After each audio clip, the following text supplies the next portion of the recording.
Good morning, listeners of Hot Topic and Fresh News. Today, the 1st of July, 2024, at 5:40 a.m. Eastern Time. We're diving straight into a major political development in France, where the far-right National Rally, led by the young Jordan Bardella, has taken a significant lead in the first round of the national legislative elections with 33% of the vote. This positions Bardella, a 28-year-old with a rapidly growing popularity, particularly among young voters and on social media platforms like TikTok, as a potential prime minister if his party succeeds in the upcoming second round. The National Rally, known for its strong anti-immigration and nationalist stance, could form the country's first far-right government since World War II, dramatically altering France's political landscape and its relations within the European Union. This comes after the party doubled the vote share of President Emmanuel Macron's Renaissance Party coalition in recent European elections. Hello everyone, this is Emily, coming to you live from New York City. And this is David News Talk, joining you from San Francisco. You're tuned into Hot Topic and Fresh News. Remember to subscribe and turn on notifications to stay updated with our daily briefings on the most pressing news topics. Straight to the hot topics.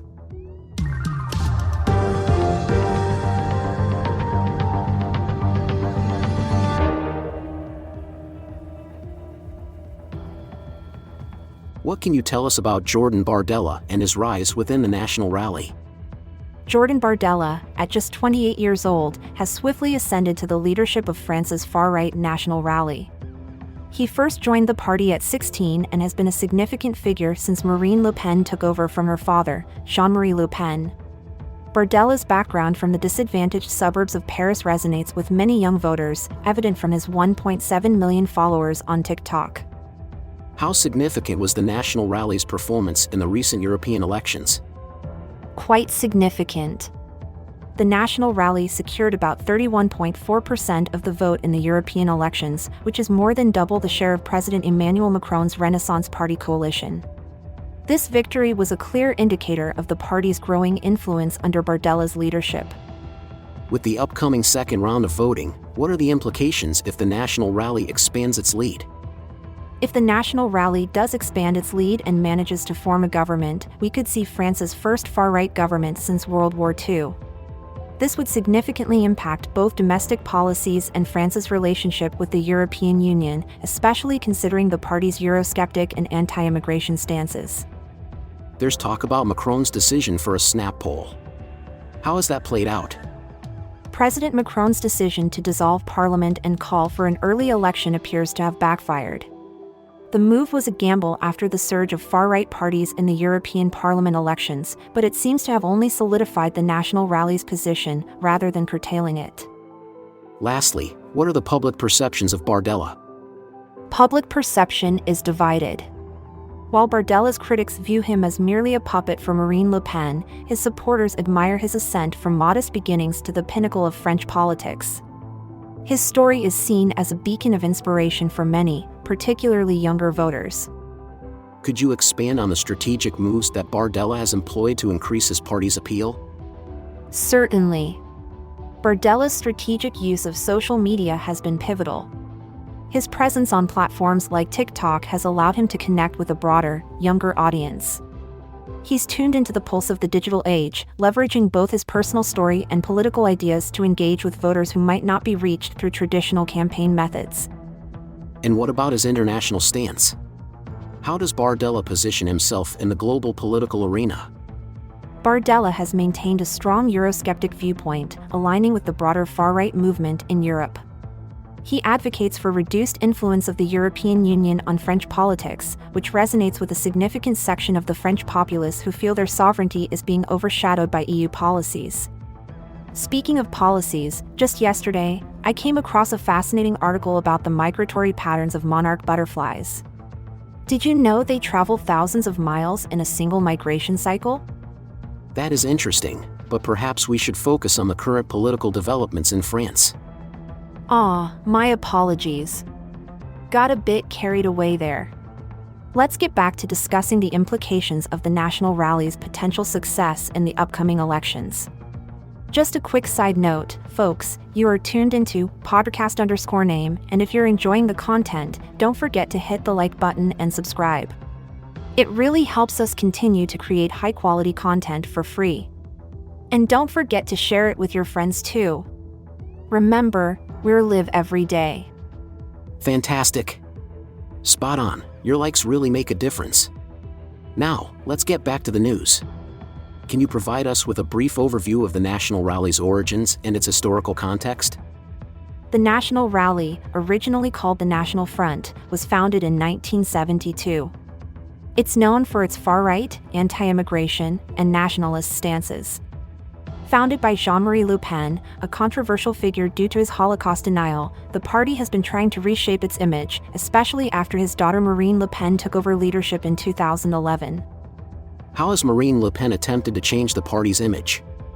Marine Le Pen has worked to distance the party from its anti-Semitic past, even renaming it from National Front to Rassemblement National, or National Rally, in 2018. However, critics argue that the new name still echoes historical affiliations with France's pro-Nazi past. What were the results of the first round of the French Assembly elections? The National Rally led with 33% of the vote. They were followed by an alliance of leftist parties at 28% and President Macron's Together Alliance, which received 21% according to exit polls. What implications does Bardella's promise of unity have, especially in contrast to his comments about the leftist alliance? While Bardella speaks of promoting unity, his simultaneous attacks on the leftist alliance suggest a divisive approach. He claims that their victory would lead to disorder and economic ruin, positioning himself as a stabilizing force against chaos. And what could a national rally win mean for the political landscape in France? If the National Rally expands its lead in the second round, France could see its first far-right government since World War II. This would lead to a cohabitation government, with Macron remaining president but Bardella possibly becoming prime minister, which could complicate governance and policymaking significantly. With the possibility of the National Rally gaining a majority in the National Assembly, what shifts might we see in France's domestic and foreign policies? A majority would indeed empower the National Rally to inject its populist, Eurosceptic, and anti-immigration ideologies more forcefully into France's legislative process. This could severely hinder President Macron's pro-Europe, pro-business agenda. On the broader European stage, even though the National Rally has backed away from advocating a French exit from the European Union, their remaining policies could still create significant friction with other EU member states. And what about the implications for international conflicts, specifically the war in Ukraine? The National Rally's stance on Ukraine is quite telling. Bardella has publicly opposed the idea of France sending longer-range missiles that could reach Russian territories, a move that aligns with a more cautious approach to military involvement. Furthermore, he's against deploying French troops to fight in Ukraine, which is a stark contrast to Macron's openness to such measures. This could lead to a significant shift in how France participates in international military efforts and its support for Ukraine amidst the ongoing conflict.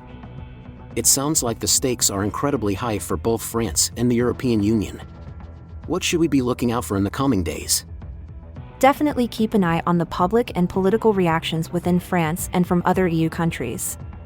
The decisions made in these elections could reshape not only France's political landscape but also its relationships with neighboring countries and its stance in global affairs.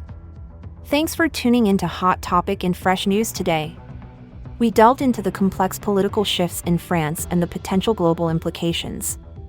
Your engagement and support make our discussions richer. Please subscribe, activate notifications, and share your thoughts in the comments. Sharing our episodes helps us reach more listeners like you. And remember, folks, we're here spinning the news into understandable threads every day. You never know what intriguing developments tomorrow might bring, but one thing's for sure, it'll be worth tuning in. We're grateful for your time and enthusiasm for our content. Looking forward to bringing you more insightful discussions in our next episode. Keep those comments lively and the shares generous. You make our community vibrant. Stay in the loop, keep your eyes on the news, our channel's content will amuse.